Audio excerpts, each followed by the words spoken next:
Welcome to Exponential Builder, where I share the behind-the-scenes journey of building in the exponential age, my wins, my lessons, and the thoughts shaping my next moves. So today's entry is a little different. I want to talk about something we all deal with, right? Feeling, well, sick. But what happens when you've got these incredible exponential tools at your fingertips? It turns out you can actually keep the momentum going and maybe even find new ways to be creative. This was a pretty big aha moment for me, so let's dive into what that actually looked like. All right, so first up, what did I actually do? Because despite feeling, not 100%, the day was kind of shockingly productive. And that's really where this whole thing gets interesting.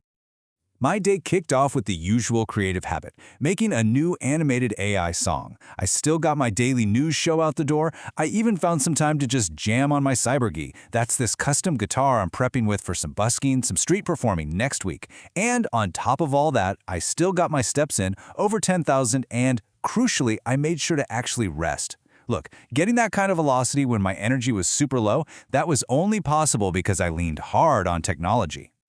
But see, this wasn't just about ticking boxes and getting things done.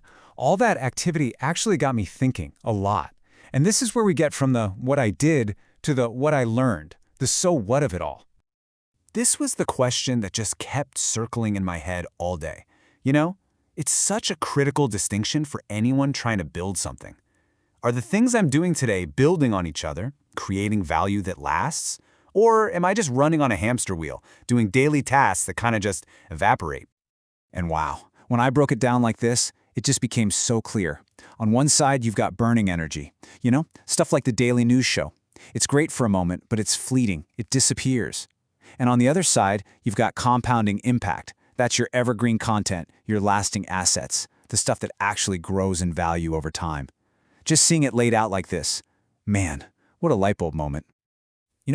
It's so easy to get frustrated, to think, man, I should have this perfect compounding system all figured out by now. But then I had this realization, I'm still exploring. That's the whole point of this stage.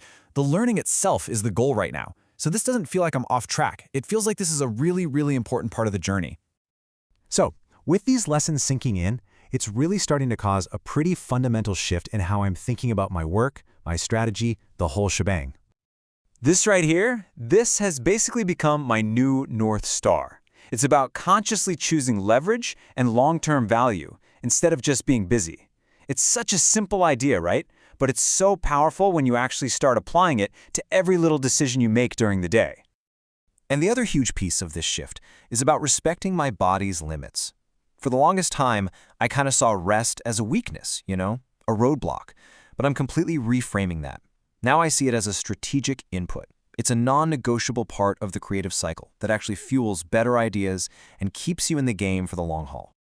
And this is where the tech comes full circle. I'm starting to really think about how tools like AI avatars or even meta glasses can bridge that gap between having low physical energy but still wanting to have a high creative output. The big question is, how can I create more impactful work but more effortlessly? Okay, so all this thinking is great, but it's pretty useless if it doesn't turn into action. You can't just reflect, you gotta experiment. So let's talk about what's next. I've landed on 3 really specific experiments to put this new mindset into practice. First, I want to simplify my content creation. So I'm going to experiment with meta glasses to see if I can make recording more seamless. Second, I want to scale my voice, so I'm going to build a custom GPT that's actually trained on my work. And third, I'm going to keep the creative engine humming with the AI songs and the busking prep, but always be asking, how can I make this workflow even more efficient? When you boil it all down, it really comes to a single, pretty tough challenge. The real test for me, and maybe for you too, is learning to say no. Saying no to the tasks that just burn energy, even if they feel productive in the moment, so we can make space for the work that truly, truly compounds. This is Exponential Tom Builder, brought to you by Exponential Tom. If you want to follow my journey, explore the tools I use, and join the movement, head to exponentialtom.com.